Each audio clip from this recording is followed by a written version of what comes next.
All right.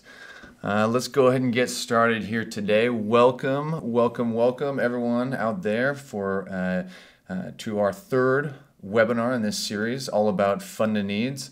Scott Robertson and I have a ton of information to share with you here today, and we're very excited to get started. So let's go ahead and begin. Just a couple housekeeping items to address before we get started. All attendees are going to be on mute throughout the broadcast. Webinar slides are not going to be distributed, but a video version will be sent out via email. If you have questions, these are important. We want to get to them. So make sure that you submit your questions in the question portal over on the right there. You'll see a little collapsible menu that says questions. If you enter your questions there, we will get to them at the end of the webinar. We usually have a very healthy and robust discussion at the end of these webinars. Addressing all those questions you guys come up with. So please submit those. You can live tweet us at WinspireMe or at SR Auctioneers using the hashtag #AuctionTimeline. We'll be paying attention to that as well. I'd like to welcome our guest once again, Mr. Scott Robertson, Benefit Auctioneer Specialist out of Naples, Florida. Scott, thank you so much for showing up here again today. Well, Ian, it's a pleasure, and I'm happy to share. I've been at this business for a long time. A lot of people have been kind and generous to me, and I find that when we all work together, we're all going to help the not-for-profit organizations that we love so much raise more money so we can do better work. That's fantastic.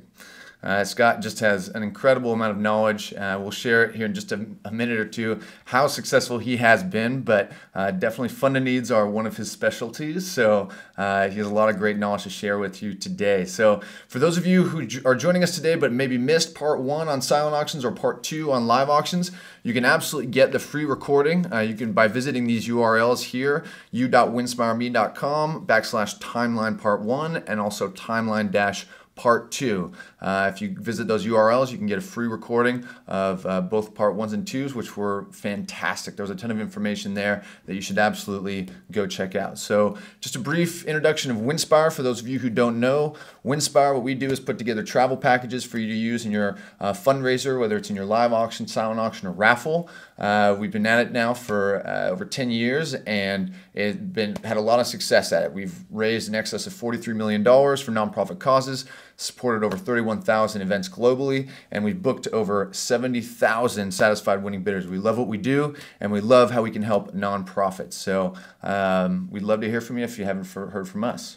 And Scott, I just want to give you a brief intro here, because I know that you were just recognized by the NAA, the National Auctioneers Association, this morning, how you've officially raised over $129 million for charities in the past 5 years, which is outstanding. I commend you for that, sir.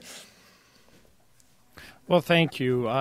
There's a lot of hard work that goes into it, from all the development directors, volunteers, everyone else. So as I like to say, I facilitate the giving. I don't like to claim that I raised it, but through a group and community effort, we've been able to be quite successful. That's great. And for those of you who are interested in learning more about Scott, he is absolutely for hire as an auctioneer. You can visit his website, thevode.com. He also put his Facebook here at SR Auctioneers. So check him out there. Definitely give him a call if he can use some of his knowledge he's sharing here today at your event. So don't hesitate to hit him up. Today, a lot of people think go ahead. Since I'm based in Florida, that I only do Florida events, and that's certainly not true. I go all over the country doing fundraising auctions. In fact, I guess the furthest I went this year was Juneau, Alaska.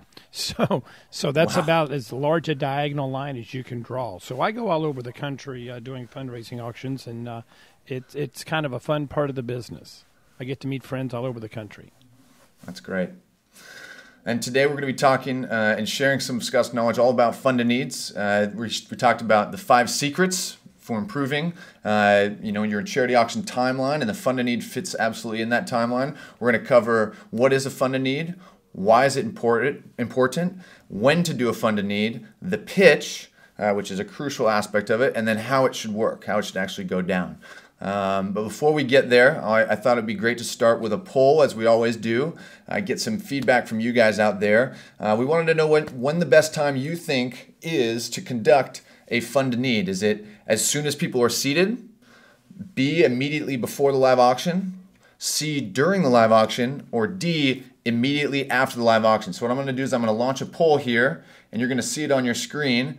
Go ahead and submit your answer, what you think. When is the best time to conduct a fund to need? Again, is it as soon as people are seated, immediately before the live auction, during the live auction, or immediately after the live auction? Again, you should be able to see a poll there. We have about 75% of people voted. I'm going to give it another 15 seconds here. Very interesting. Okay. And this is what we thought here. Give it just a couple more seconds. If you haven't voted, you now have 3 seconds. 2, 1. All right. Let's go ahead and share those results. So, Scott, what do you make of this? Well, I think this is how people generally think about when's the best time to conduct a fund to need. And I'm going to give you food for thought for why maybe your thoughts are incorrect. Or there might be a better opportunity to raise more money by repositioning where you hold the fund to need. That's great. I would say that this is definitely the auction. Yeah, this is definitely the conventional wisdom, right? Immediately after the live auction. You guys can see that almost half of our respondents just say immediately after the live auction. I would say that most events I've been to, right, in the last few years, that's exactly where the fund to need took place. So today we're going to talk about why that might not be the best time, but also, how it depends definitely on the event. But this is a very interesting poll. It's exactly what we kind of thought might be the case. So let's get to it here. As I said, what we would have said, or what Scott says, right? And again, every event is different, but we're going to talk about this throughout the presentation today, but why the fund to need actually might be better placed immediately before the live auction as opposed to the end of it. So food for thought there. But I always want to start off this presentation by saying this is some of the best wisdom that Scott has talked about throughout this series, the fact that the enemy at any fundraising event is the clock. And Scott, why don't you talk a little bit about that? And it absolutely is. People get tired. That's the issue with fundraising events, is that people get tired, they can get a little cranky, and we want to do the fundraising as early in the evening as practical, but as early in the event as possible. You're constantly battling the clock, and when you're planning your whole entire fundraising event, you want to go to when you wish for the fundraising event to end and then reverse engineer it to go to where you want to start, because it's really important.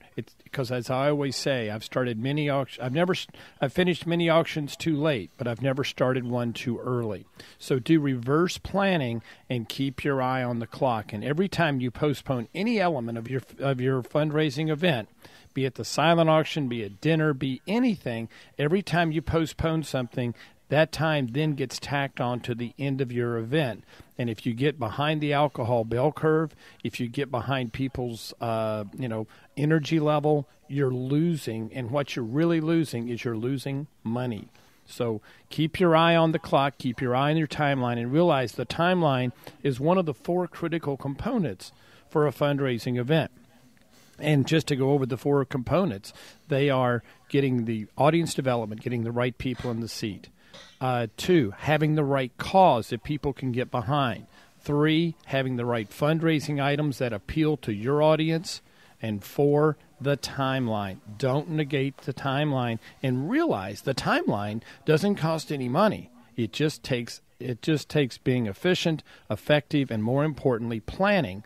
And that's what we've been talking about on our last 2 webinars, and that's what we're going to talk about today as well. Perfect.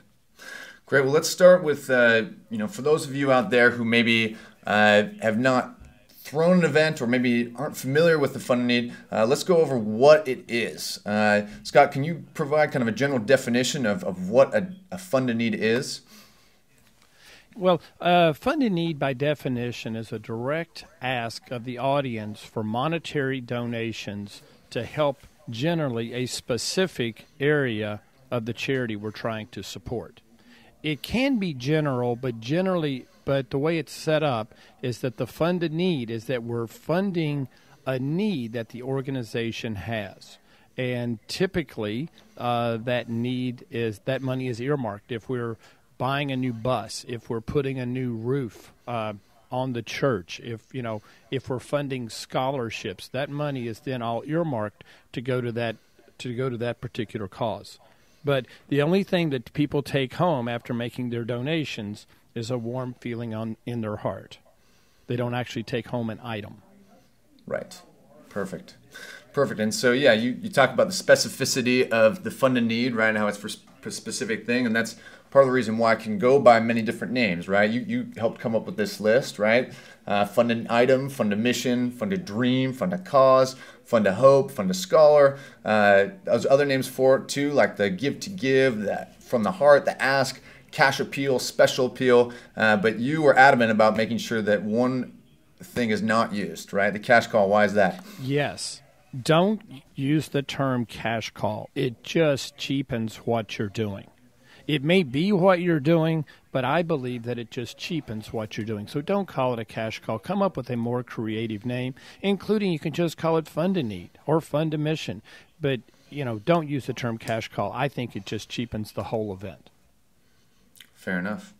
Cool, and definitely you can use it as part of your, if your cause or, mission is in a particular direction, you can get creative with it, right? The idea here is not what you're calling it, it's how you go about doing it. So we're going to be talking about that here today. But I think this is a really important part to remember is that it should be the most lucrative part of the event, right? More so than the live auction or the silent auction. Why is that, Scott? Well, we have a better chance for more people to participate. People realize that when they give, $1, that entire dollar is going to be going toward the cause that they're trying to fund that night. And, hopefully that will outshine any particular live auction item that night, and it could very well outshine the entire live auction. I have groups now that, what they really want to do is the special appeal. But I will tell you, special appeals don't just happen. It's not magic. It takes a lot of planning. It takes a lot of effort. It takes a lot of timing to make the special appeal work. You can't just have someone stand up and say, hey, give me your money. We've got a really important cause here. That doesn't do. You have to appeal to emotions. You have to make it flow. And this is why your professional benefit auctioneer becomes such an expert in this, because we know what it can do, but we also, more importantly, if we're good, we know how to do it, and we know what's invested and what's involved. It sounds easy.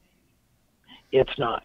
It's not. It has to be totally choreographed to reach the heartstrings, make the emotional pitch, and get people to support your cause. People give to people. They don't give to causes. You always have to remember that. People are giving to people. They're not just giving to the cause because it's worthwhile. There's lots of worthwhile causes. Why are some more successful than others? Because the right person made the ask.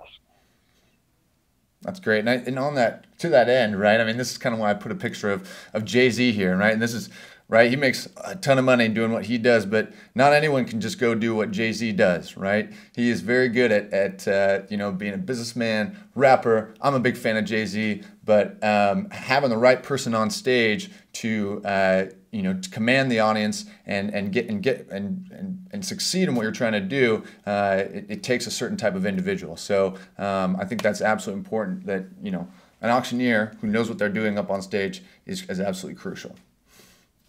Well, and let's also remember something else, and that is that I hear this from wealthy people all the time.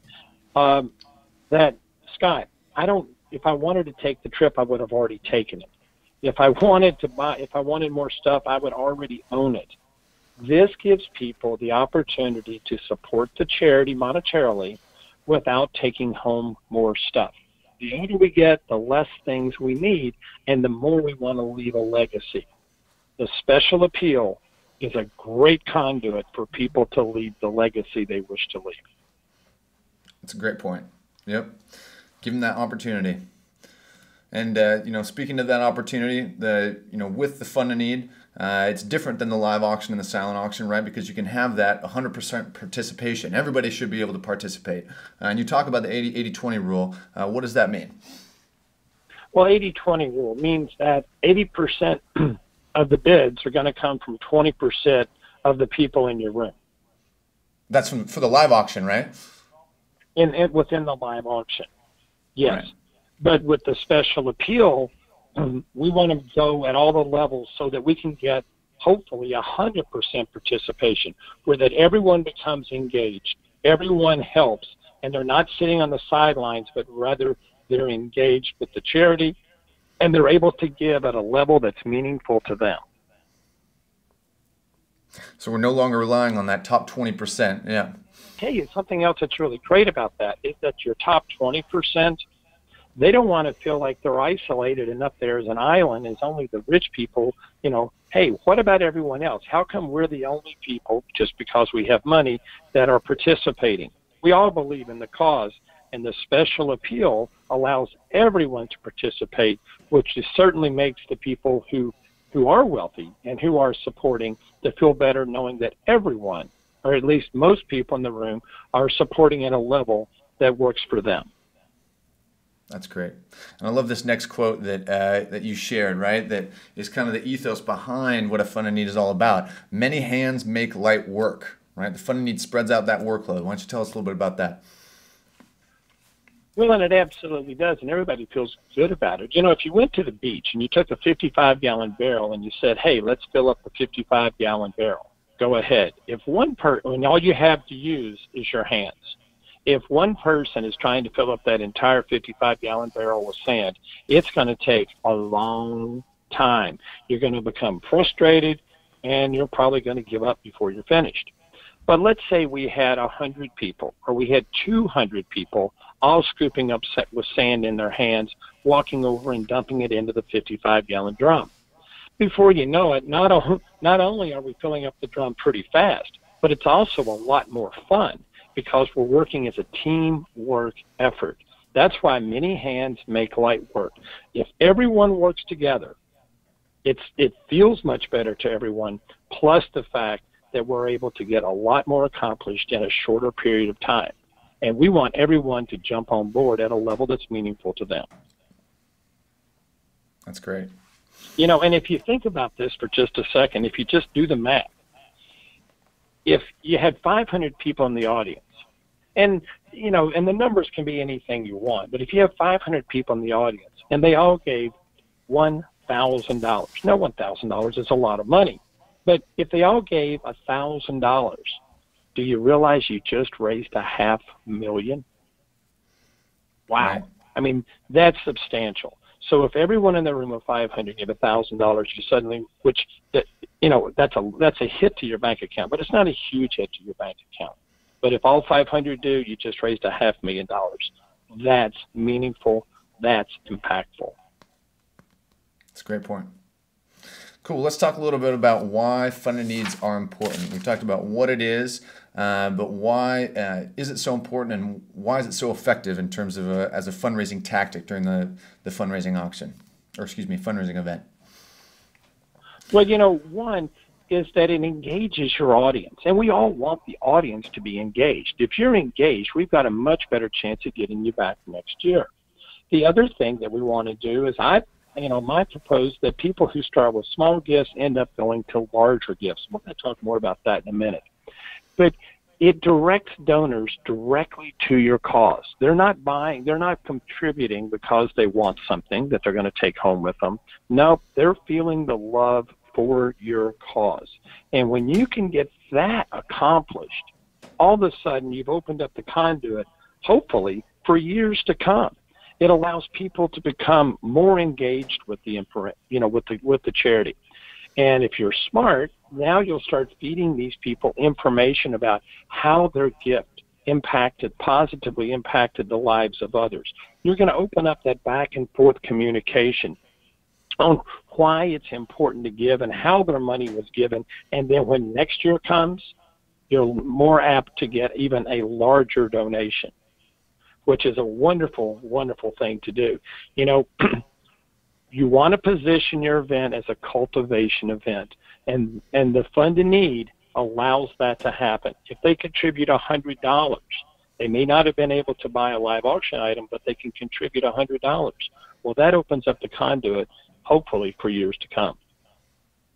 That's great. And you mentioned this earlier too about how the Fund in Need is different from auctions. Auctions are great. They are kind of an entertaining aspect of the event. They're important for, they're a good draw. They certainly raise a lot of money, but the Fund in Need is different because why? You talked about that warm feeling. Well, you're going to take a warm feeling in your heart. And please realize, don't think, wow, we should ditch our live auction, because I don't think you should. I think the live auction is entertaining. I think it's a great fundraiser. I think it's a great way for people to enjoy the fruits of their labor and for making the donations. I'm suggesting that the special appeal should be part of, I call it special appeal instead of Fund in Need. That's just my own words that I use. But it should be a portion of your live auction, because live auctions work. They absolutely work. This way, though, you're just taking home a warm feeling in your heart, and we don't give tax advice, so consult your own tax advisors, but oftentimes I find that this is 100% tax deductible, but we're not saying that. We're saying check it out. Right. Rules. Did I give enough disclaimers there? Yeah, I think so. We're not tax professionals over here, so definitely consult your own tax man. But that is something to definitely consider.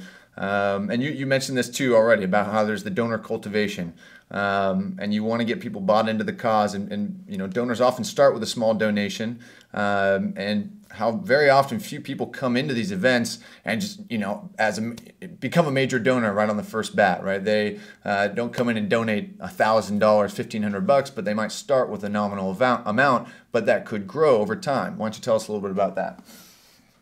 Well, it certainly can, and as we mentioned, you want to position your event as a donor cultivation event. And people are going to come in, they're going to check you out, they're going to think about it. But if for everyone who's listening right now, think about 2 or 3 donors, maybe more, within your organization right now who came in as a smaller supporter and over the years have grown to become more of a major supporter.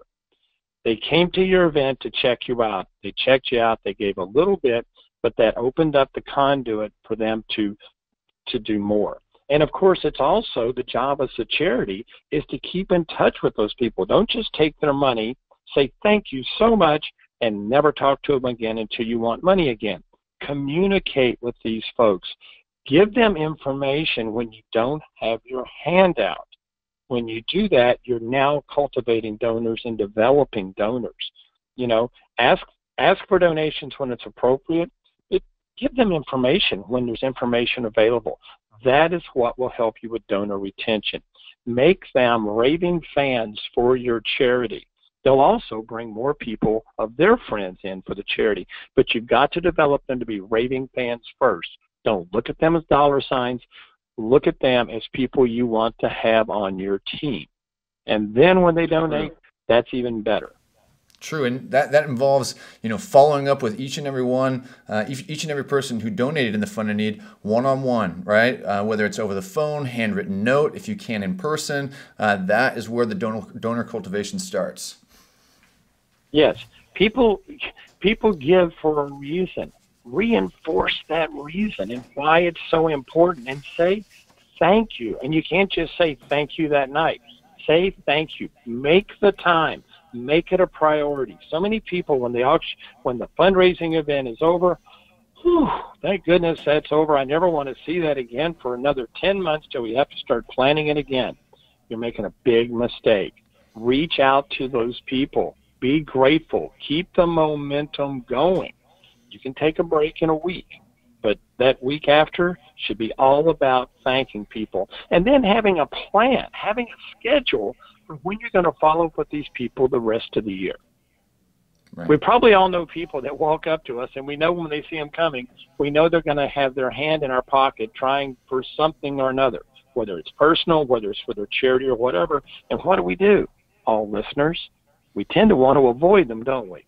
Well, don't become that person. Be the person that gives them good information and respects and appreciate them for what they were able to do for our charity. Another reason fund and needs are important, it's contagious. I think this is a fantastic aspect of the fund and needs, right? When people start all donating and people see each other doing it, it starts to spread. And isn't that what you see out there, Scott? Absolutely. When the paddles start going up, the emotion rises in the room, the energy rises in the room, and people look over and they see other people donating, and they look at their spouse and say, honey, we can jump in on this too, and boom, up go the paddles. You know, again, it goes back to many hands make light work. And it's not just the, it's not just the wealthy who are giving, but everybody is giving at a different level. But it's absolutely contagious, and you need to make sure that the person who's leading the charge, your professional auctioneer, is making it fun and keeping the momentum rolling. It's absolutely important, but it is contagious. Sometimes organizations will say, well, Scott, our people are going to just want to donate anonymously. I've been doing this for a long time. I will tell you, if there are some people that want to donate anonymously, we'll let them. Most people, they love raising that paddle and being a leader within the organization. So if they want to donate anonymously, they can do that. Majority of your folks are going to want to raise that paddle and do it publicly. That's great. And that's filling out a great card point. and passing it in, that's all you do, it does not work. You want to have bid cards. You want people to raise their bid card. You want the auctioneer to announce that number, say thank you, and move on to the next one. Keeping that momentum up and making it fun.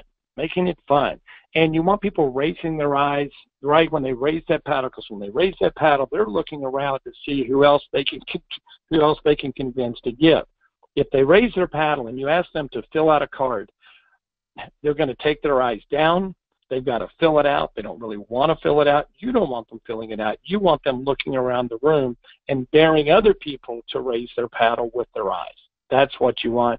If you're going to do a funding need, you have to use bid cards. Period. End of sentence. It's the only way it works.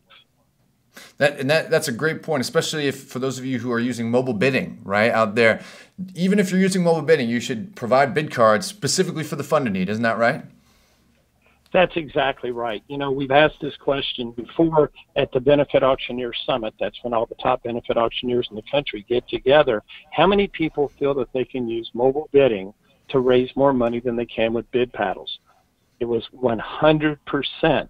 We all realize that we can raise more money with people raising bid paddles than you can with people with their eyes down pushing buttons on a screen.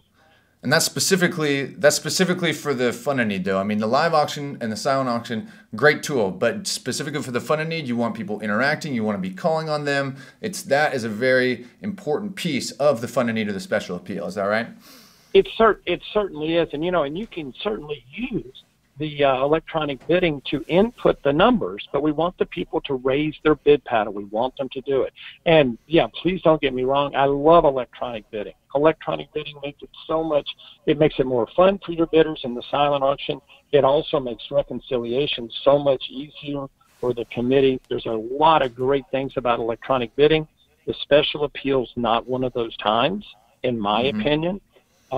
Because I can get more emotion if I can get people to raise their paddles. That's my take on it, along with the take of every benefit auctioneer that I know. Great. Yeah, and people might differ on that, but I think that's important. Oh, and of course to hear. they should. Yeah, right. And you know what? We learn new things all the time. So Totally. If I just ticked off my electronic bidding friends, I'm sorry, but you know how I feel about it. There you have it. And I think this is another great point. It's important to touch on before we get into the mechanics of it. Sponsored tables. Why are sponsored tables important to pay attention to for the fund and need? If you sponsored the table and you invited my wife and I to attend, we're there and we're participating a little bit. And we're eating, we're drinking, we're doing everything. We know the charity is very important to you. I don't really want to buy a live auction item. I don't want to spend that much money. But you know what? When it comes time for the special appeal, it's almost a no-brainer that I'm going to raise my paddle for at least as much as the tickets cost, right? Which is my way of showing respect to you for being generous and buying our tickets for the gala. So you want to impress that upon the table sponsors to let our people know, hey, listen, there's going to be an opportunity when they say, can we buy tickets? Like, no, but, there's certainly going to be an opportunity when we do the funded needs special appeal. If you could participate then, I'd very much appreciate it. And that's a way to again go back to many hands make light work. Mm-hmm. And so what would you communicate to the sponsor, the people who purchase those sponsored tables? How would you kind of softly inform them, like, hey, this is a great way to get your guests to participate if you ask them to donate the ticket percent? I mean, because I know that can be kind of an awkward conversation. Is there anything that you mentioned specifically to help facilitate that? Well, mostly to plant the seed in their mind is that if you're a table sponsor, you may want to mention to your guests if they want to participate, this is a great time to do so. They can also do so with their eyes. They don't have to say anything. They can just look at the people in a nice and friendly way, and people will support the charity.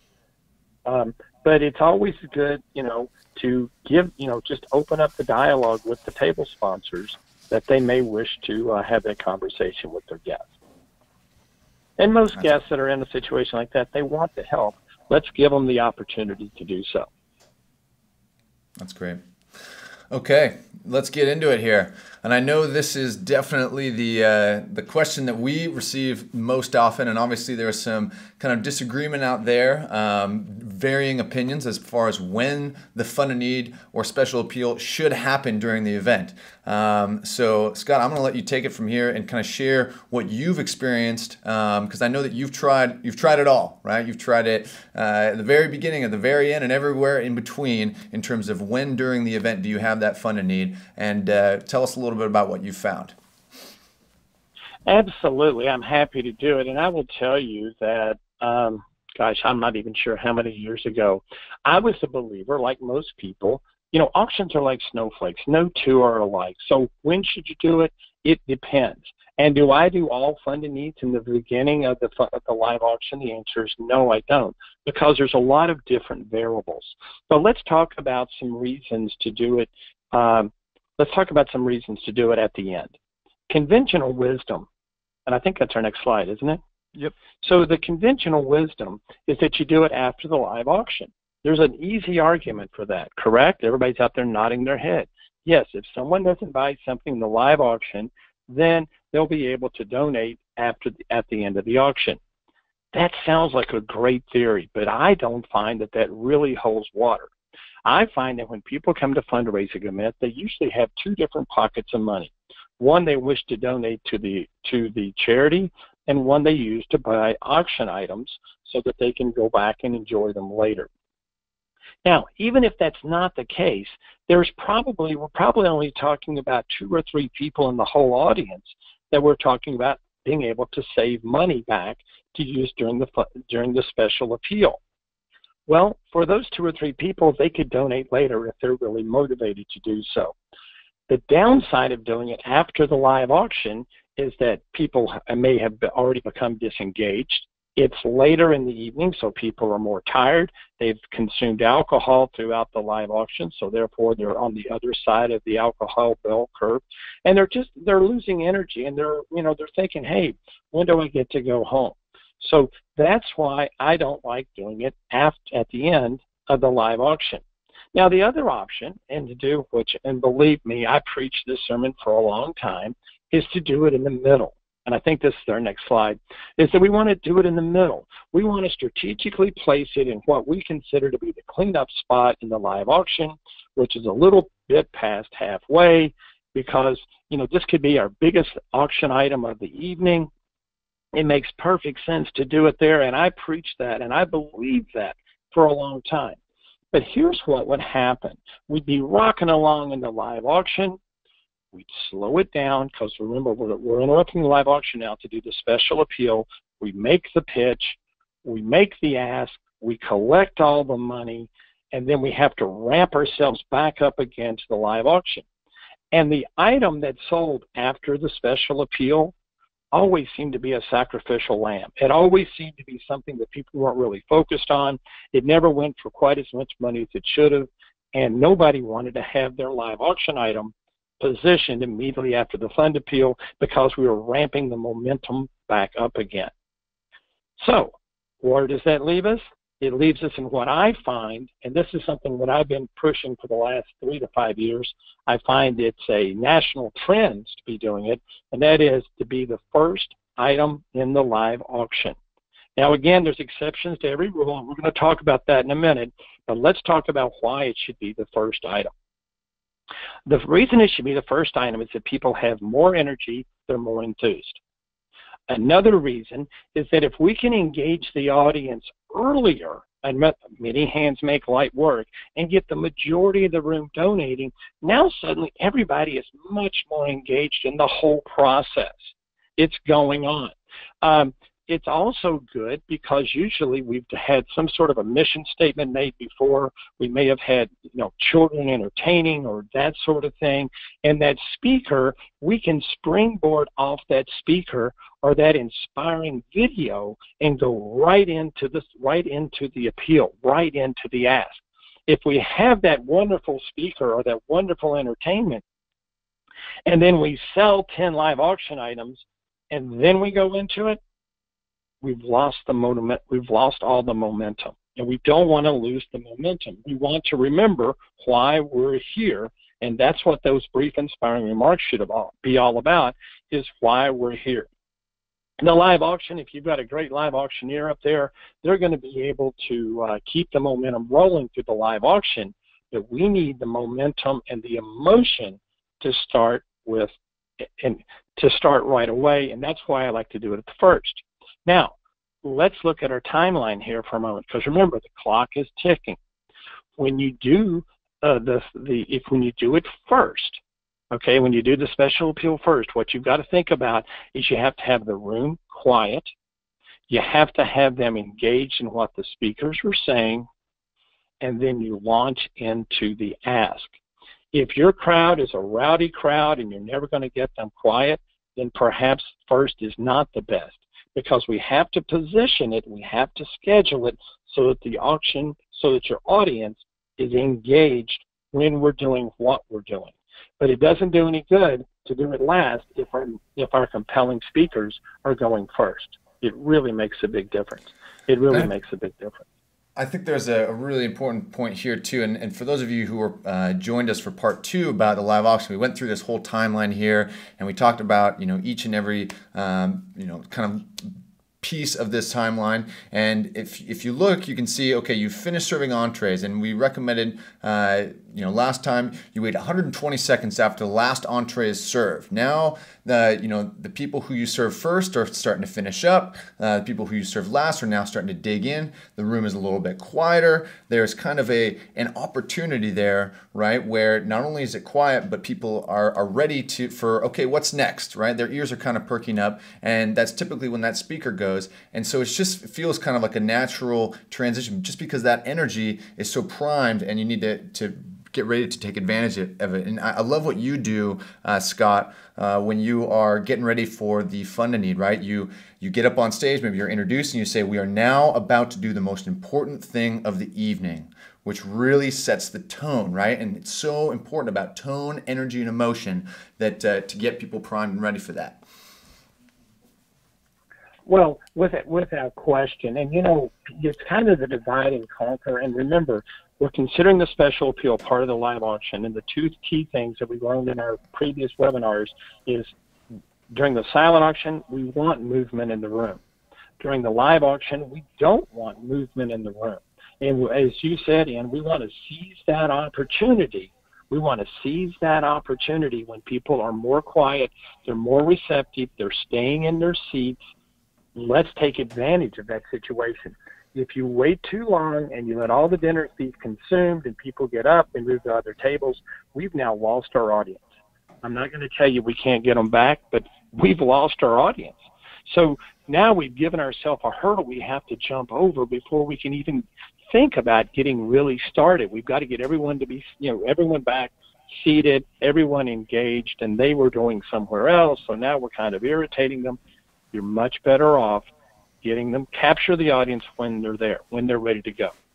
And when you're doing the special appeal, when the person is speaking and making the pitch, and when your professional auctioneer is making the ask, we need to stop the servers, we need to stop the bartenders. We want the room to be as quiet as possible, except for people cheering others on as they're making their donations. But we don't want the people clearing. And to do that, to accomplish that, not only do you have to tell the person in charge of catering, but you also probably ought to position someone at the doorways, because the servers are going to do what they know to do, which is clear and serve food. And we don't want that movement in the room. We want all eyes on the person who's speaking and who's making the ask, and then we want all the eyes to be on the donors. So it's going to probably take 10 minutes. You should schedule 10 minutes for the special appeal, but we want to have no movement in the room from the wait staff and the bartenders. And you mentioned too, because if the bartender's not serving, if they're not serving drinks, nobody's going to get up to get a drink. Right. Right, and you mentioned too that they're probably going to need to be reminded, right? The servers, they only, they do what they are trained to do, right? And they're going to want to go start clearing place. You'll probably have to have someone from your organization stand by the door and physically stop the servers from going in during the fund of need, so that the only people who are moving around in the room is you, who's up on stage administering the fund of need. And and there are exceptions to the rule. Let's say you've got a long live auction and you've got 30 items that you're going to sell, like you would at a wine festival event. People may not all be in their chairs right when you're ready to start, because wine festival events tend not to serve a big meal right away. They tend to serve sporadically throughout the afternoon. So again, we probably want to position it in the middle. If you have 5 people, and I just had this the other day, if you have 5 people saying, well, we're planning to come, and it doesn't matter what number I'm about to throw out, but they said they were willing to spend $75,000 either in the special appeal or in the live auction. But at the end of the night, they were going to give $75,000. Well, guess what? Let's wait till the end of the live auction, because that's a substantial amount of money that we want to make sure we don't leave on the table. Then you want to know what the reality was? They didn't spend that much money. So it sounded like a great theory. The reality was they didn't spend that much money. And we did the live appeal, and we did the special appeal live. And in hindsight, we should have done it first. Right. But if you have that compelling reason, then that's certainly a compelling reason to do that. That's great.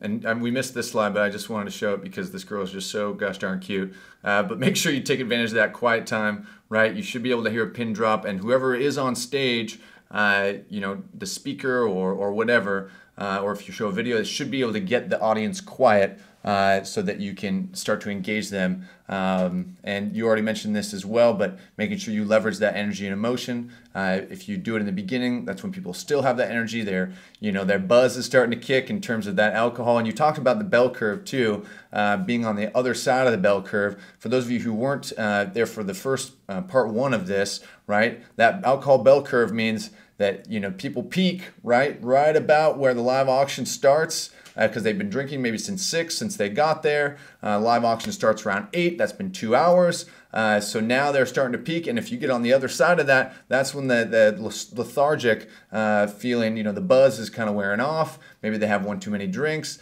That is not the period you want to be in. You want to be when they're energized and feeling great and engaged and get that energy and emotion up and at them. Something else that when we're talking about the pitch, let's talk about the pitch. Great, yeah. This is going to be the 4th step here, and we've got about 15 minutes left before Q&A, so I hope you guys all stick around. But the pitch is absolutely the most important part of getting people bought into your cause before you start asking them for money. So tell us a little bit about your recommendations there. Yeah, well, we really have 2 options. One is to have a speaker. The other is to have a video.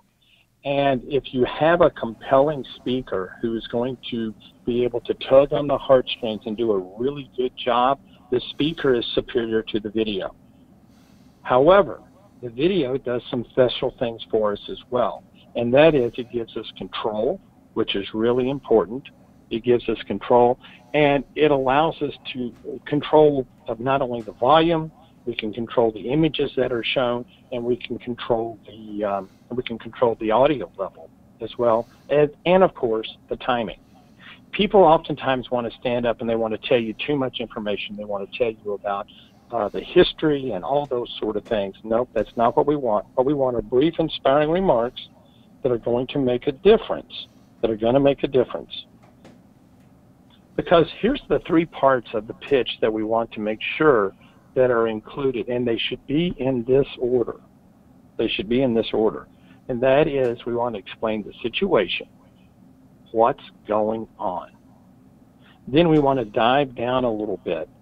And when we dive down a little bit, we want to explain the struggle and what the person is going through.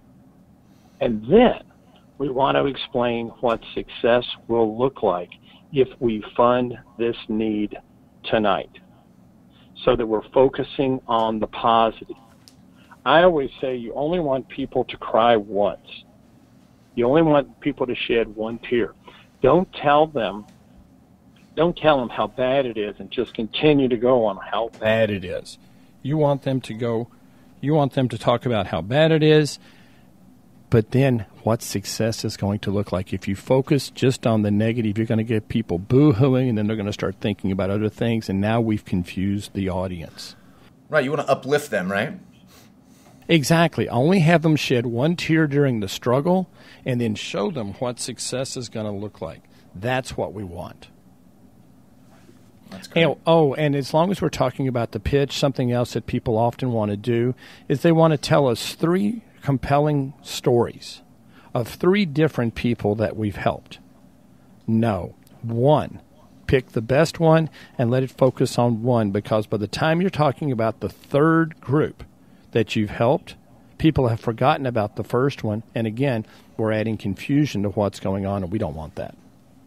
Right, let's talk about confusion, right? You don't want to confuse people, and you mentioned that. Is there other ways that people can be confused by the speaker or by the pitch? Yes, they certainly can. One of the ways, we can take people down a road, and then they're like, well, what happened here? And then we start questioning ourselves, well, you didn't finish your thought. What was really going on? So make sure that it's concise. Make sure that the person who is speaking is practiced. Make sure they've rehearsed. Make sure they're allowing times for applause and for laughter, and make sure that they're going to give the best pitch they possibly can get, because it's going to make dollars and cents. It's going to make dollars and cents difference to your organization. And above all else, don't say anything that is controversial. Do not bring up politics, even in a joking format, nothing that's controversial. I'm going to tell a story on an organization that I dealt with last year, and they had this speaker, and she was compelling, and she was doing so great in college, and she was going to go on to medical school and come back to the community and do great things. And then she explained that she wasn't eligible for scholarships because she was in the country illegally.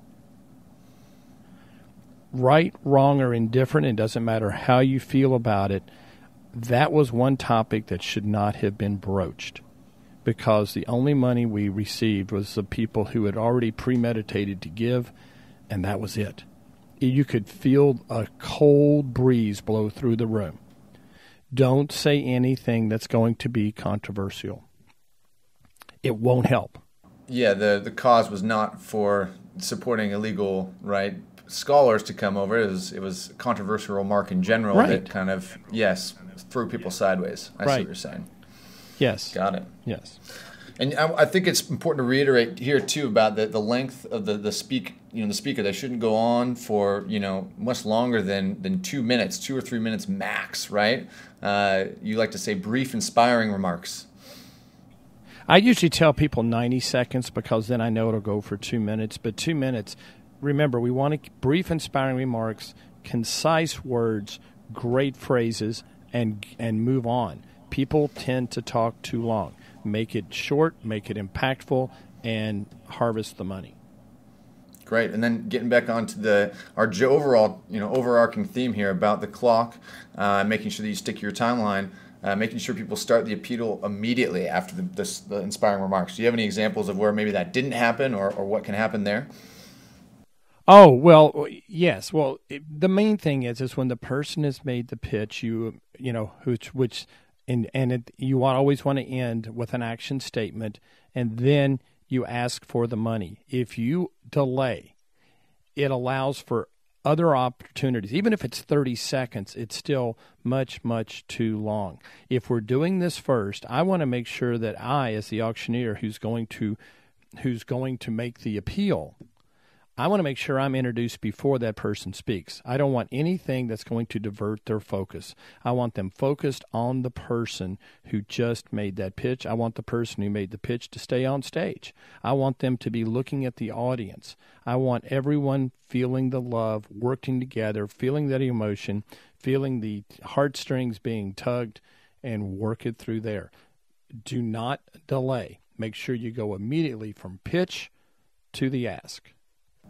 Got it. And you talked about the, kind of the feelings that people are having in the audience, and oxytocin, right, is something that is discussed among auctioneers. I've heard it several times. Danny Hooper talks about it a lot as well, another auctioneer that we've worked with, and how it's just this hormone, right, that released in your bloodstream that makes it feel good to give, right?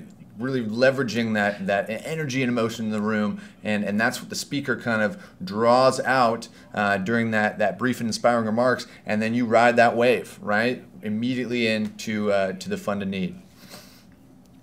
Exactly. It feels good to give, and we want to help those people with that good feeling. It's almost like Thanksgiving.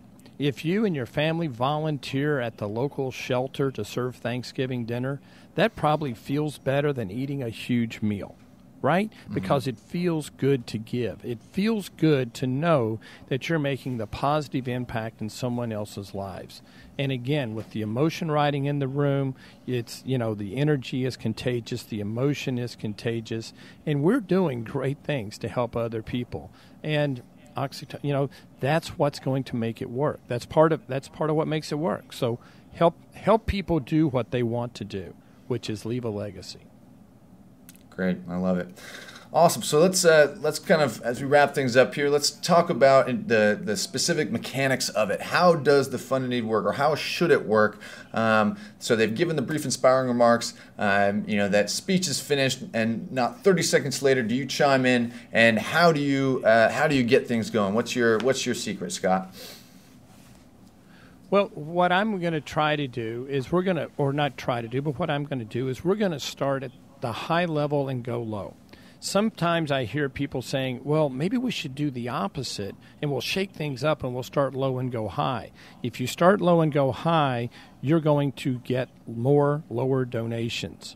We want to start high and then come down, because if you give it the $100 level, then you're done. You're not going to give at a higher level. Where if we start at the high level and come down, hopefully we'll be able to tip some people over to give more than they actually had originally planned to do. So you want to start high and you want to go low. And you want to start at your highest secured giving level. We want to solicit lead gifts, which we're going to talk about in a minute, but we want to start at that highest amount. And we call them lead gifts or leadership gifts, and then work our way down. And if you look at our next slide, traditionally what we do is that we start at that level, and let's, just for argument's sake, let's call it $10,000.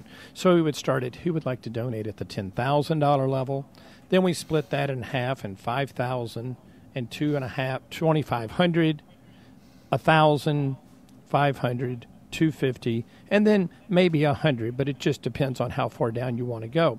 The numbers can actually be higher than this. They can also certainly be lower than this. But what we don't want to do is we don't want to ask for an amount, in this case $10,000, unless we know we have someone who's going to give $10,000. Would anyone like to give $10,000? And all we hear are crickets. Okay, now people are looking around at each other. Uh-oh, they're in trouble. Well, how about at the $5,000 level? Anyone at $5,000? Again, we hear crickets. Now, boy, they're really in trouble. Notice I didn't say we're in trouble. It's the people in the audience saying they're in trouble. $2,500. Success breeds success. Make sure you have someone at that higher level, at that high number when you ask them. And then work your way down from there.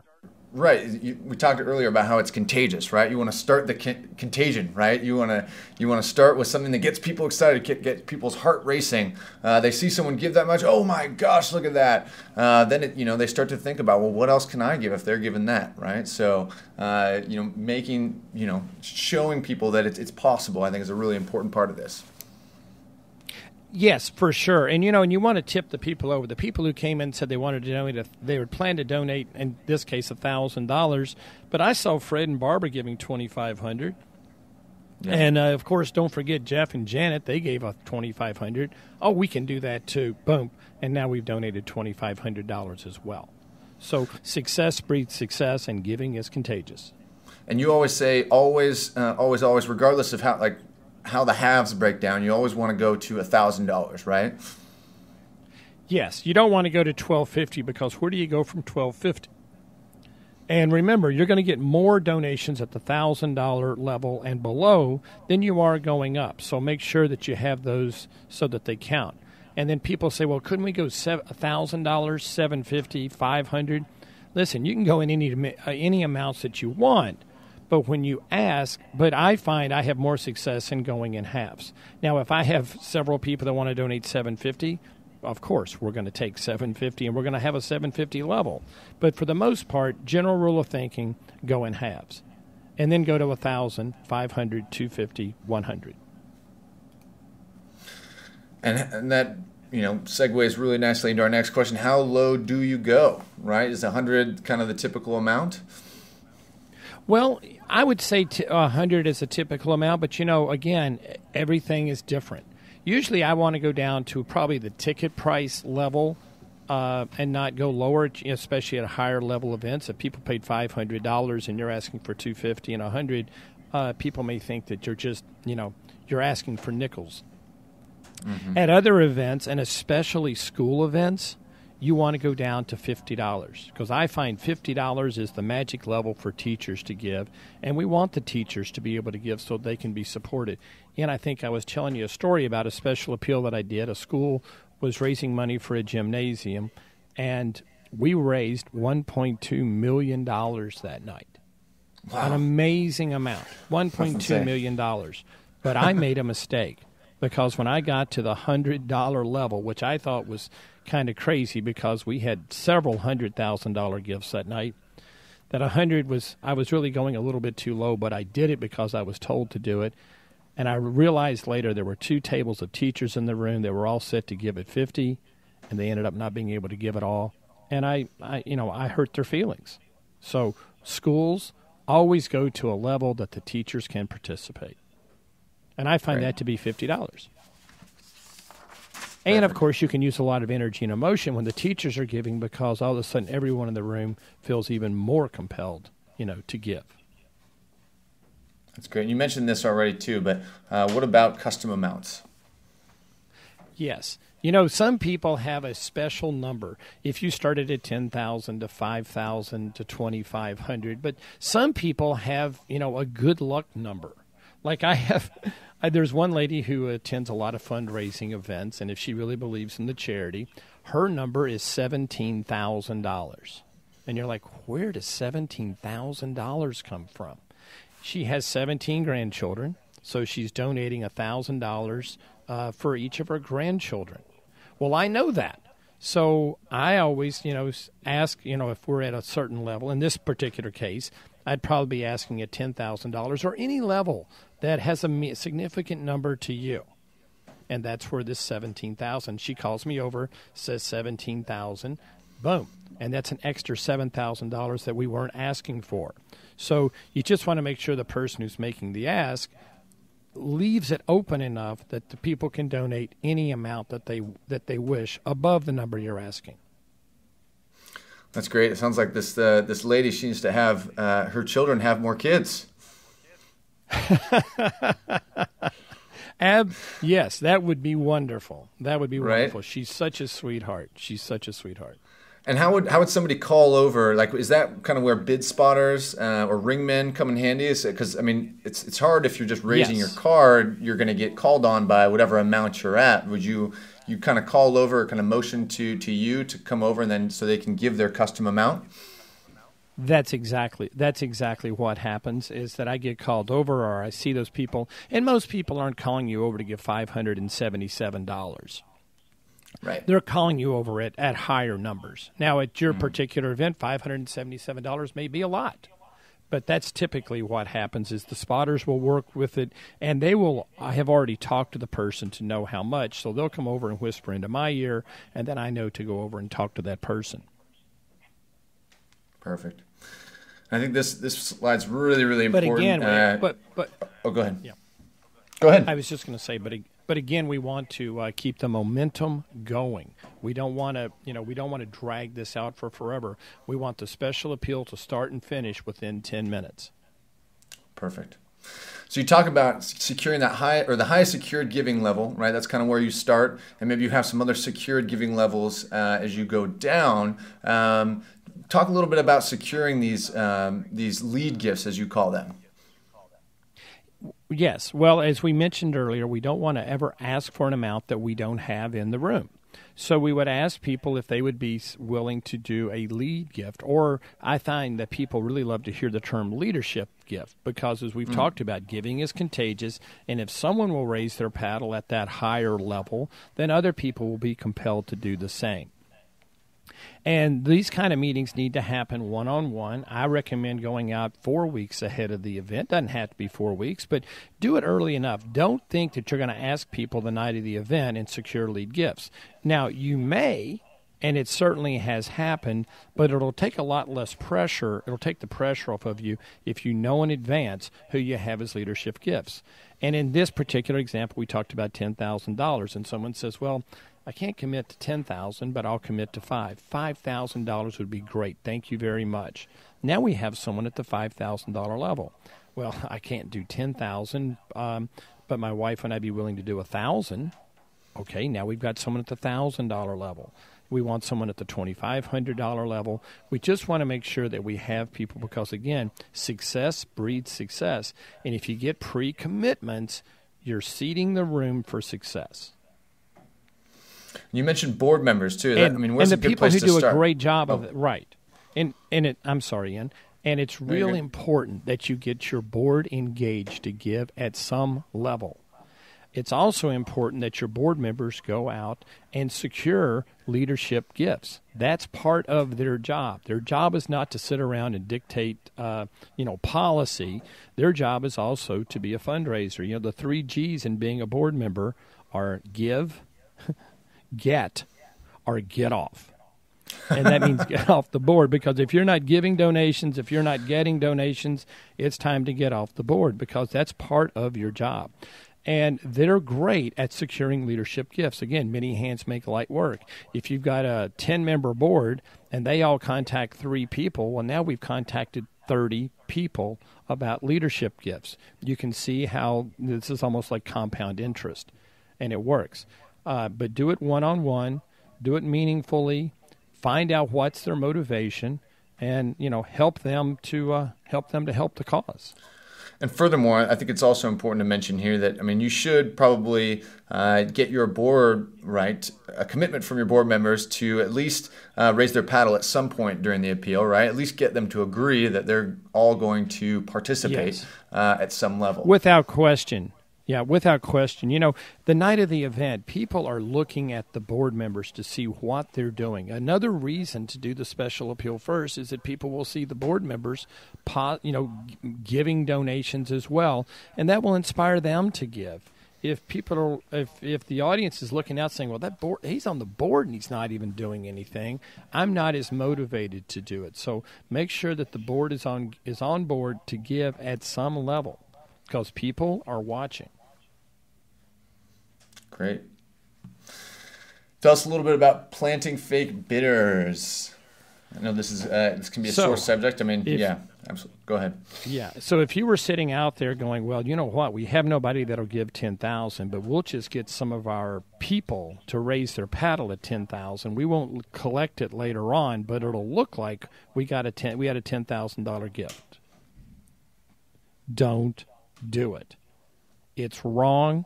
It's not fair. It's not moral. It's not ethical. Don't do it.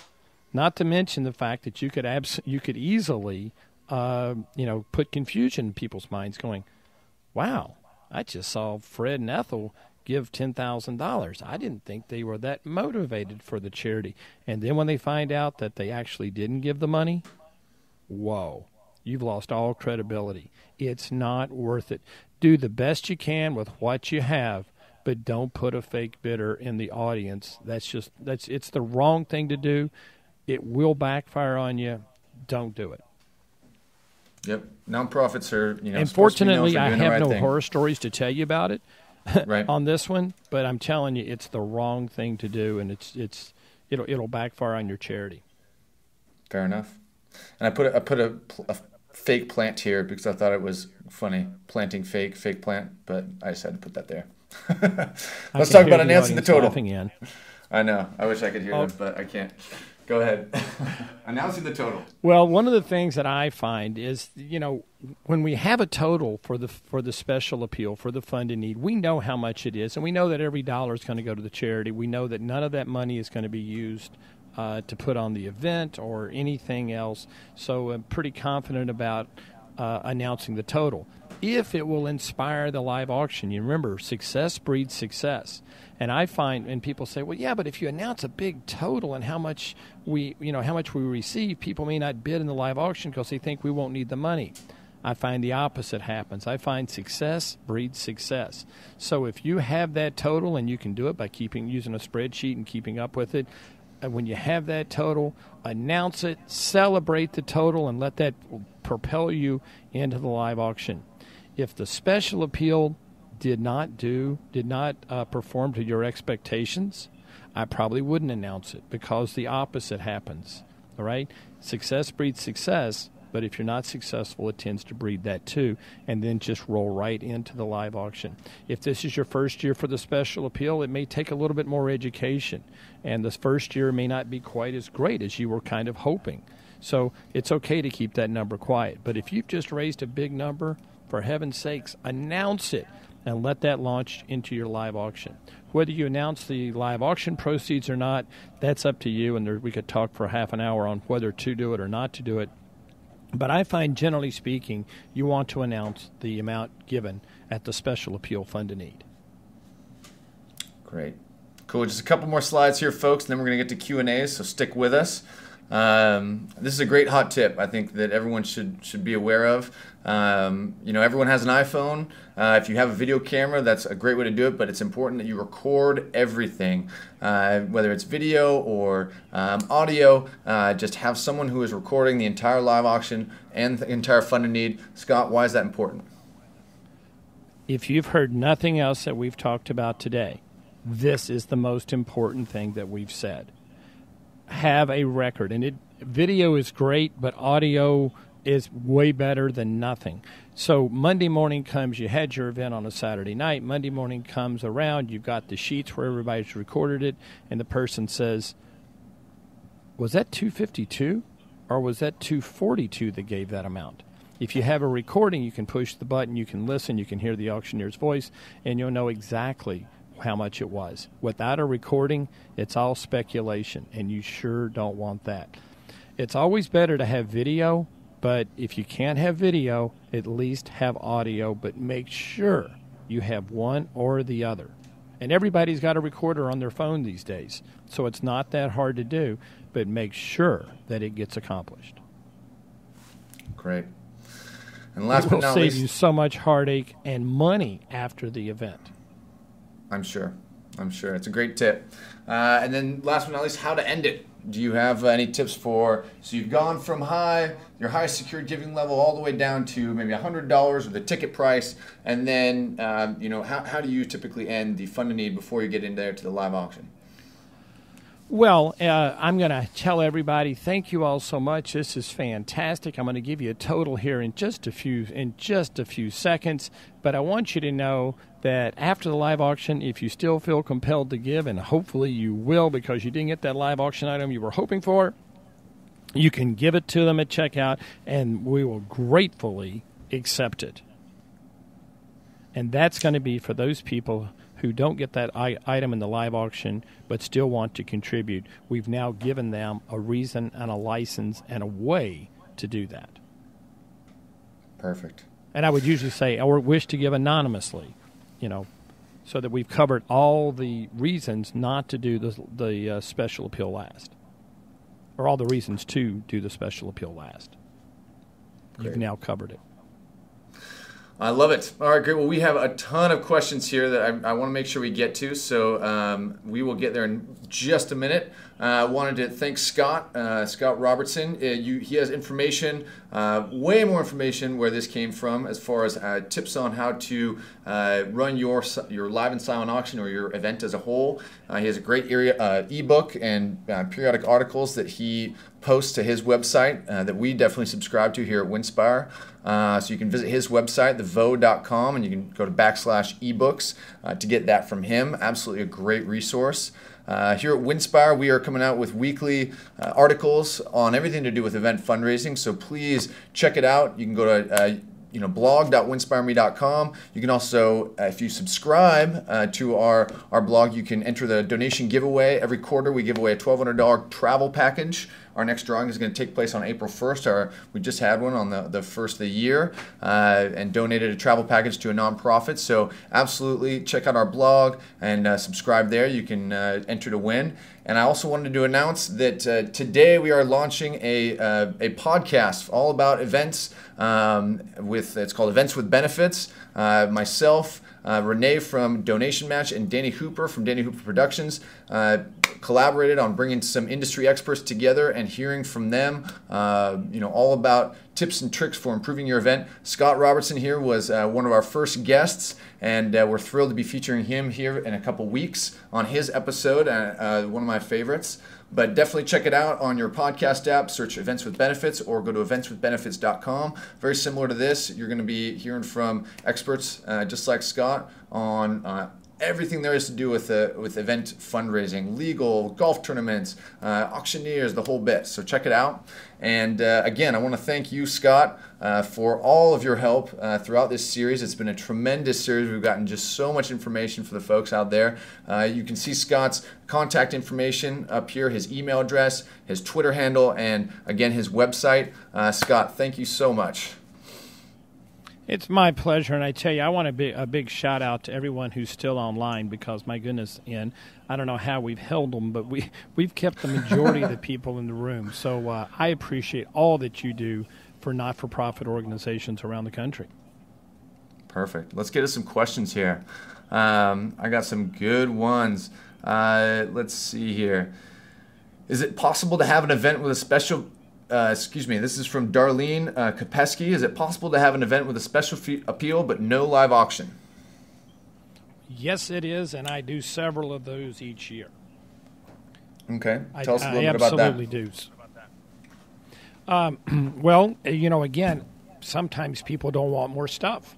They just want to support the audience. They just want to support the crowd. So you give the audience what they want, which is just a special appeal. That's great. In fact, I did one recently, and we raised over $2 million just in the special appeal, and that's all we did. But know your audience, know what they want, and the answer is yes, it is certainly possible. Great. Let's see. And then Darlene, Darlene, another question from her. And does that mean the live auction is just there to make the event a little more fun? No. The live auction, the special appeal is important, but the live auction is also important. But again, it's knowing your audience. If you have people that just aren't going to want live auction items, then you can get away with just doing a special appeal. But most people want to come to a live auction because that's where they purchase their vacations for the year. So you probably, most of the time, you want to do a special appeal with a live auction. Is it possible to do it without? It sure is. But most people want the live auction as well.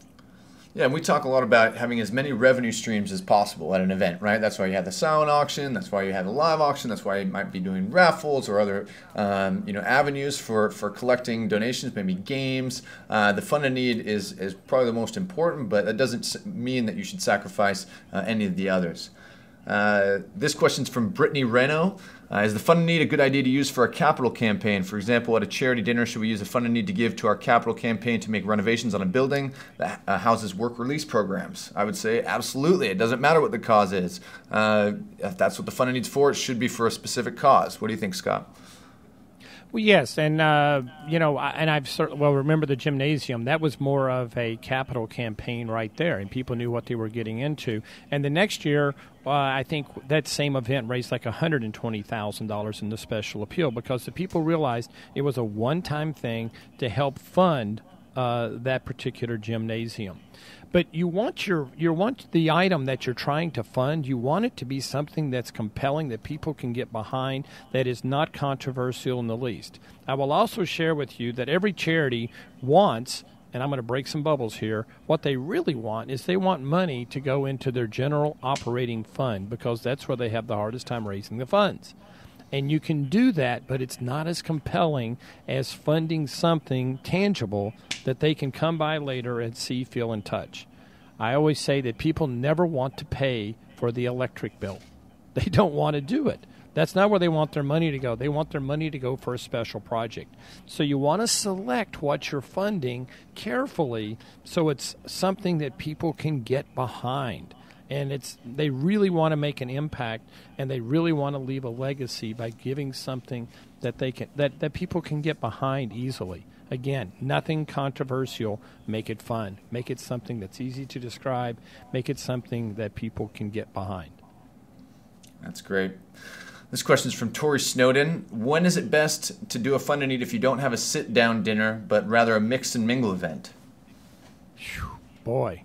This is probably the biggest challenge of a mix and mingle event, is that you have to do it at a time when people, when you've got the best chance at gathering when everyone's there, the best time that you have to gather the people together to give them an impactful message and then make the ask. I can tell you this, earlier is best. Because if it's a mix and mingle event, people tend to mix and mingle. The more they drink, the harder they are to corral. So you want to do it as early in the evening when you can corral the folks and get them to actually pay attention. And it's still going to be a challenge. But do your darndest to be able to corral them. And also give people a time, let people know when that's going to be, so they're not surprised. Because if you're planning on doing it at 7:30, they should know that you're planning on gathering people at 7:30. As opposed, I'm in the middle of a big conversation and someone says, "Oh, they want you over here." Well, I don't want to go over there. I'm busy in my conversation. And then I'm going to continue to talk if I'm one of the attendees. So let people know when you're planning on doing that. And just make sure as soon as everybody gets in the room and has a cocktail, that's when I would do it. I hope that's helpful. That's great. Thanks for that question, Tori.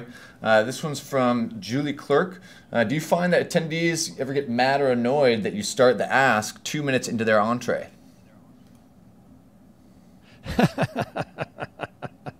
Sure. But I also find that attendees get tired, confused, and want to leave early at the end. Generally speaking, if you've served the people and and you've served what I call serving the money first, right? And then you work your way out to the outer edges. The people on the outer edges are probably the people who are least likely to bid and buy. So they're going to be well into their entree when the people up front are starting. And don't forget, by the time you've made the pitch, that's another 2 minutes into it. Most people aren't going to take more than 10 minutes to eat their entree. The main thing to do is get people when they're quiet. But again, look at your timeline. If you have the time, it might be okay. But remember, you can't please all the people, but you have to remember this is a fundraiser, and you want to focus on the fundraising. And when people complain, I generally, and this sounds a little harsh, but I generally look and see how much money they donated that evening, and I kind of value their opinion based upon how much they donated. So if they didn't donate anything but they have strong opinions, I don't give it as much credibility as if they donated, a larger sum of money. That's a good point. Because some people are going to complain about something no matter what you do. But Right. the real question is, how much money do we raise for the organization that we can help impact the lives of others? That's great. Let's see here. This one's from Mike Hogan. If you're doing it in the middle of the auction, would you still have someone do a pitch for the appeal or show a video highlighting where the money might go or who it will benefit? Yes, So for sure you want to do that. You can't make an appeal without making a pitch. It just doesn't work. It sounds like it would, but it doesn't. You have to give people a compelling reason on why they should give. So no matter if your auctioneer is making the pitch, there has to be a pitch has to be made to explain where the money's going and why it's needed. That has to be done before you make the ask. And to clarify, the pitch is why you should do it. The ask is when you make the ask for the amount of money and working our way down. But you have to have a pitch. Without a pitch, you're not going to be as successful as you would have been. You might get some money, but you're not going to be able to generate the emotion that you need in the room. And yeah, I got a couple questions here. Again, one from Darlene about that. So that 90 seconds, right? That 90-second pitch, that's where you explain kind of everything that's going on and then why you need the money, and then the ask happens immediately after. And is 90 seconds really enough time to fit all that in? It is if you can go on for 20 minutes with this one without any trouble. But you really want to think about economy of words, and you want to think about how you can get your message across as succinctly as possible. Is it easy? No, it's not easy, and it takes a lot of thought and it takes a lot of practice. But it's that important. We're all sort of the short attention span theater. Nobody wants to watch a 90-second video clip now.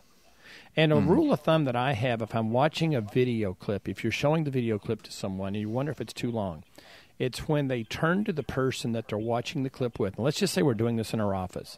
If you're watching the video and you turn to the other person and you make a comment, that's how long the video should have been. Because that video needs to be compelling enough that you won't turn away. Right. And don't spend a lot of time with introduction music and a lot of times with outro music. Get to the point. Explain the situation. Show the struggle. And show what success will appear like. That's what will win. If you go on for too long, you're going to lose your audience, and now you've lost them. Great. And just a quick question here from Charlene Naveras. What's the difference between the pitch and the appeal? The pitch is the actual speaker and the video that we just got done talking about, and the appeal is what happens immediately after. And that's typically what the auctioneer is in charge of, actually performing the ask, where you start asking for monetary donations. So there you have that. Yes, and Charlene, I apologize. I should have explained that earlier. So that probably made the whole seminar confusing for you, so I apologize. From Brittany Reno again, how do you get the money? Do you expect to receive a check at the end of the night, or should you be prepared to accept their gifts as a pledge paid over time? Do you pre-register credit cards? How do you collect the money? The answer is yes.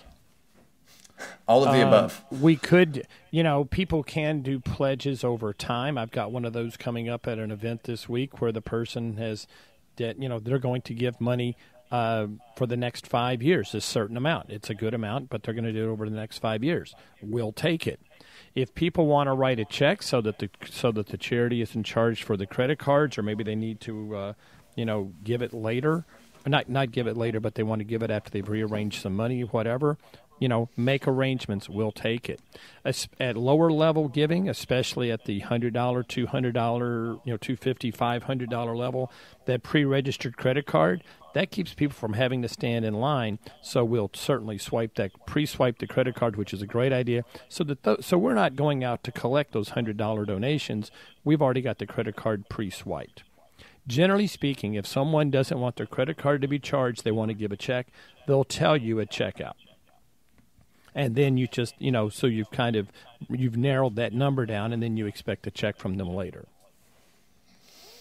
And if if needed, you can invoice people, but you want to get the money just as soon as you can so that the excitement of giving doesn't wear off on them. But credit cards, especially at lower levels, and of course, checks are always good because there's no fees.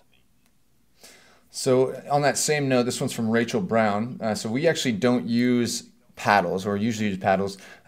We do use the, if we, sounds like she uses electronic bidding. If we do use them this year, how do we collect from the people who raise the paddle? Do they do it electronically, fill out a piece of paper? How many people do we need to have working in the room collecting? I think this is a good point, that we didn't really go into. I mean, typically you have ringmen or bid spotters that are helping with this, but for those who maybe don't have those, what do you recommend? Well, what I'm going to recommend that you do is that you don't ask people to look down and punch in their number and punch in their amount. What I'm recommending is that they raise their bid paddles, we record that number and the amount, and you can set up an Excel spreadsheet to make that happen. It's not that much trouble once you find out what giving levels you're going to have. Then, as soon as it's over, you go over and you have the people from the electronic bidding company enter in the numbers and the amounts right into the system, and it processes right along with everything else. It doesn't take very long. I mean, it's a 10 key, and they just input the information on a 10 key, just like you would any other amount. But instead of having the people do it because they're going to put their eyes down, the electronic bidding company will input it into their system. It's really quick and painless. It truly is. And what I don't want to have happen is when someone raises their paddle to $10,000 is to have the representative from the bidding company running over and getting the person, and instead of them looking up and looking at everyone else, they run over and get the people to plug in their number. I don't want that. Right. We're going to put it in for them. They don't have to do it. Because I want those people looking around the room. I don't want them having one more chore. And I don't want to have a representative running over and kind of being in the way. Remember, we don't want movement in the room, and that creates movement in the room.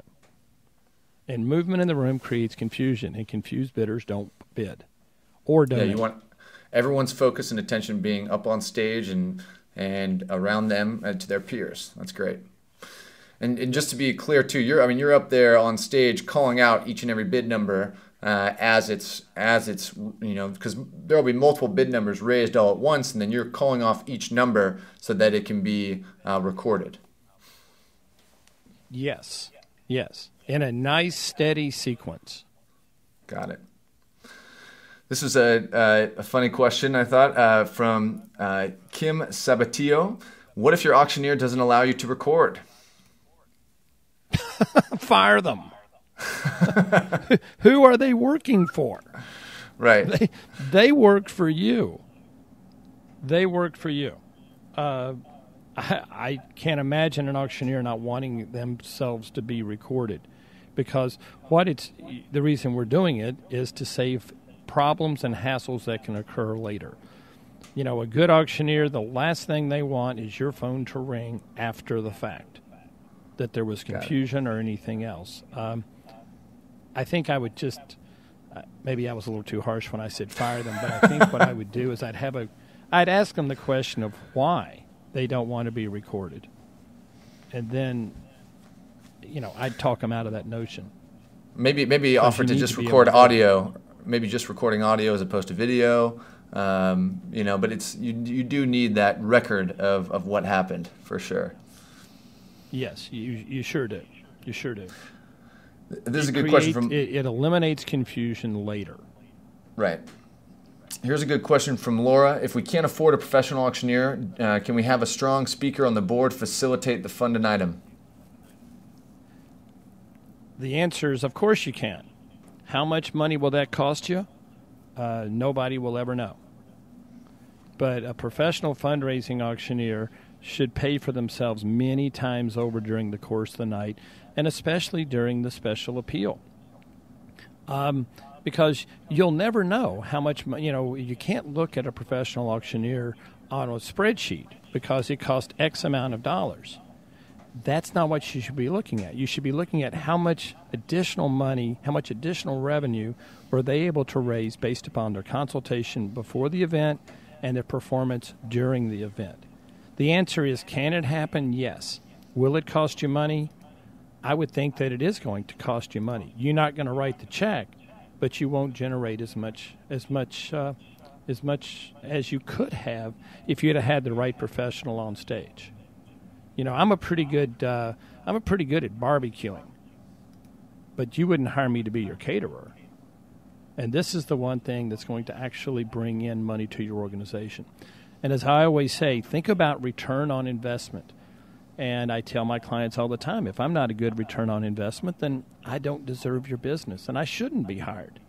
But if I am a good return on investment, we all win. That's great.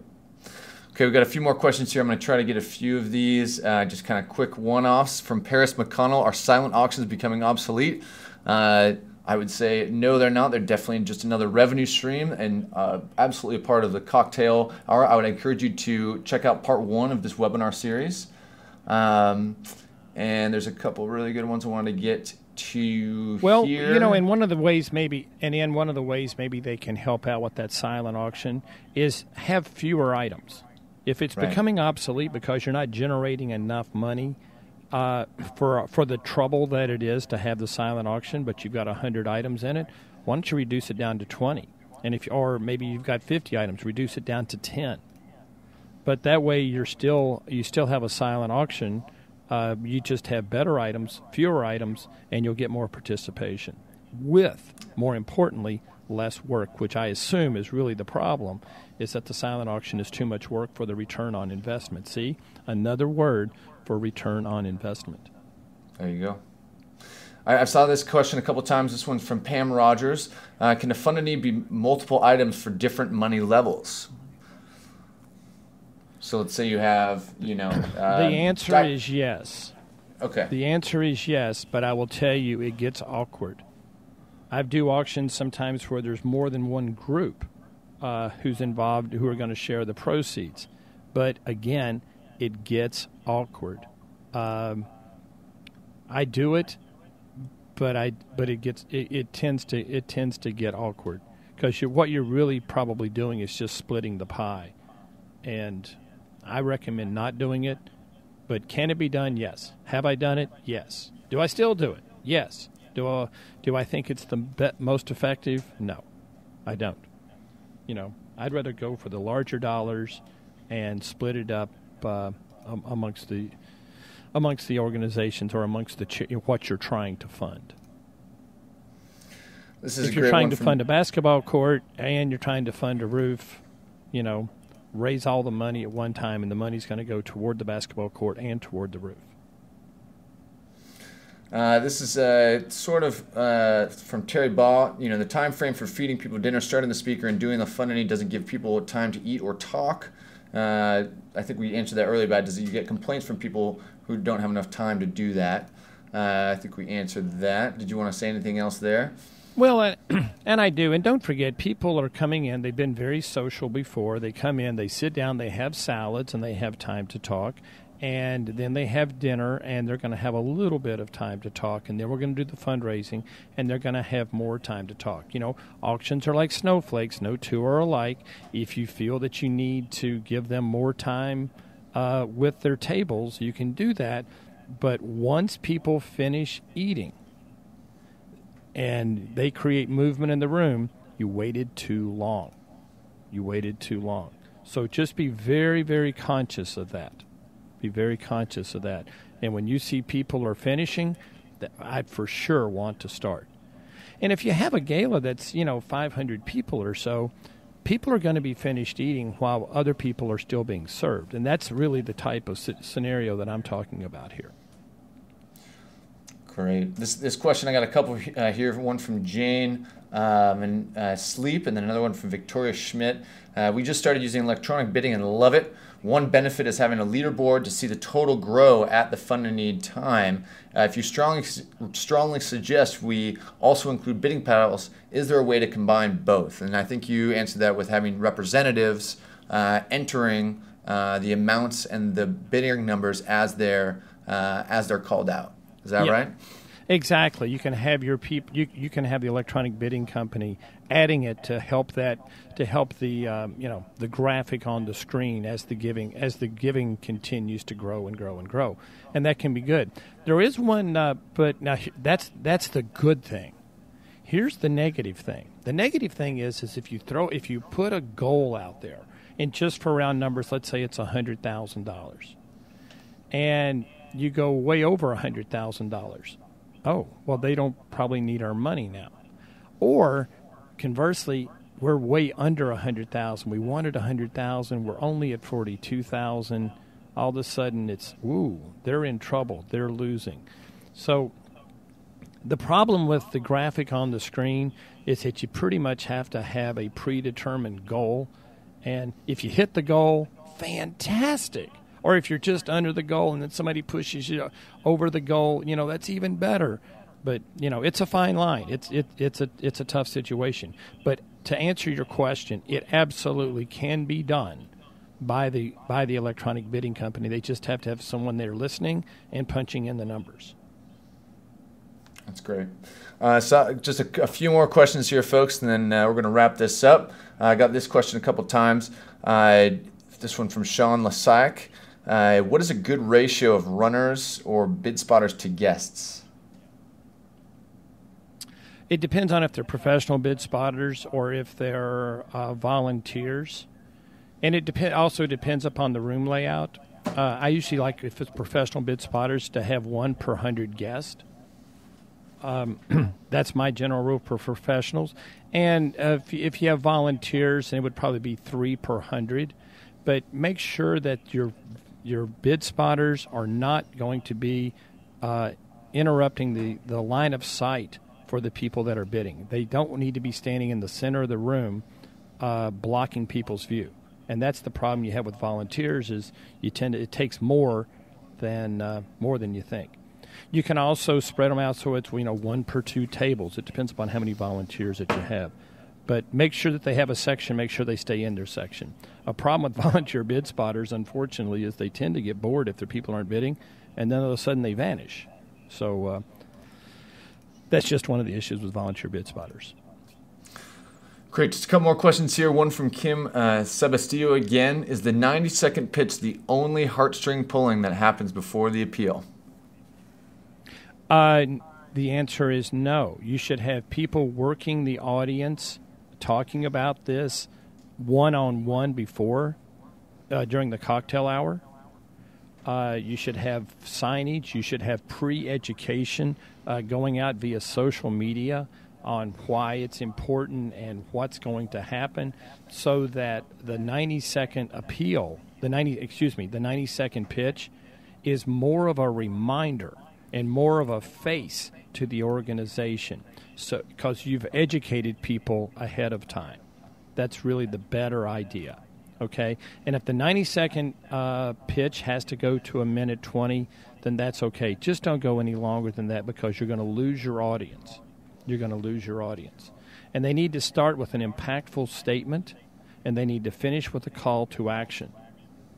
They don't want to stand up there and, "Hi, my name is Scott Robertson, and I believe strongly in this charity because I've just wasted 15 of my seconds. I should have gotten to the point." That's good. And finally, this one's from Adriana von Osteveen. They are doing a concert fundraiser. Could we incorporate a fund in need? And is there a timing recommendation there? Have you seen that happen? I have seen it happen. The problem with a concert is you sort of have the same thing as you do with any time you've got a mix and mingle type of gathering. What I would suggest that you do is I would probably do it before the headliner came out. Okay? Mm-hmm. I would have the band before the headliner play. Of course, this also depends upon the length of timing, but I'm assuming you're going to have 2 different bands or whatever you're going to have before. But before the headliner plays, that's when you'd want to do your special appeal, right then. Got it. And last question, got a couple here. And for anyone who we didn't get to your question, I apologize. Kind of running out of time here, but up on the screen you'll see our contact information. Feel free to email us with your questions if we didn't get to them. Last but not least, there was quite a few people in here that are asking about what is the cost and price range of an auctioneer. And what do you recommend as far as like where to go find one? I can say first off that we're happy to recommend. We work with nonprofits all over the country. Our event consultants are happy to recommend auctioneers in your area. So absolutely get in touch with me or go to our website and contact us there. We can put you in touch with someone. But Scott, what would you say is a good kind of barometer for people to use when they start asking around for auctioneers? Well, without getting into specifics, generally speaking, with fundraising auctioneers, you get what you pay for. There are people that will do fundraising auctions for free, and they know exactly what they're worth. And that was supposed to be funny. But chances are they're going to cost you money. There's a reason they're doing what they're doing. But it runs the gambit, and it depends. I have a list of questions you should ask your professional benefit auctioneer. But I would reach out to people and ask what it is. But I can tell you this: you should not base whether you hire the fundraising auctioneer or not based upon price. You should decide who you want as the fundraising auctioneer, and then figure out if the price is worth it. But when my phone rings and someone says, "How much do you charge?" I know right away that they're just price shopping, and they're going to go with the lowest cost person because that's what their criteria is.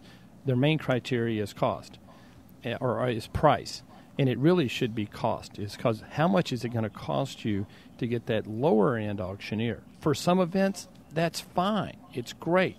It's a good fit. But you run the gamut, and typically you get what you pay for. And as I always tell people, I'll tell you right away whether I think I'm a good fit for your event or not, because, again, I want to be a good return on investment. The National Auctioneers Association can be a great resource for you. They have benefit auctioneers from all around the country. Of course, at Winspire can certainly help you out because they have partners all across the country as well. But, don't base this simply on price. When you go shopping for cars, you don't go shopping for cars based upon price. If you did, you'd have a $1,000 car and you'd hate it, right? You decide which car you want, and then you work on price. But you have to, in order to be satisfied with the results, you need to know what you want first, and then figure out price. But price should be the last question that you ask when you're determining on who should be your fundraising auctioneer. I appreciate the question. That's great. Alrighty, folks. Thank you so much to all of you for joining us here today. Hopefully, we provided some great information that you can take and use as you are planning your spring event, or maybe you're getting way out in front of it and you're planning your fall event already. In which case, I commend you. But again, we will be sending out a recording of this entire webinar out to all of you, and we will also be sending links to the part 1 and part 2 as well. Scott Robertson, thank you so very much for imparting your wisdom upon all of us out here. It has just been a tremendous effort, and I can't thank you enough. Well, thank you. And did I tell you what I'm doing this weekend? What are you doing? I'm going to be in Houston to do an auction for the Super Bowl. No way. Pre-party on Saturday night. It's going to be a big thing, and so I'm going to be at the Super Bowl. That'd be so fun. I hope you're gonna make it into the game as well. I don't have tickets yet, but I'm hoping to make that happen. We'll see. Nice. Well, best of luck, Scott. I know you're gonna kill it, just like you always do. So thank you so much once again, and hopefully we'll see you back on here again in the near future. That sounds great. Thank you for everything that Winspire does. I got to tell you, and for everybody who's still listening, Winspire is putting this information out there to help not-for-profit organizations. There is no way in the world that Winspire is going to monetize anything from a special appeal funding need. But they felt it important to help the not-for-profits, and that says a lot about the company that is Winspire. So thank you to Ian, thank you to the leadership, and happy to be here. Awesome, Scott. Thank you so much for the kind words. And folks, we'll be in touch out there, but we hope to see you back here for our next webinar, whenever that may be. Terrific. Thank you all. Take care now.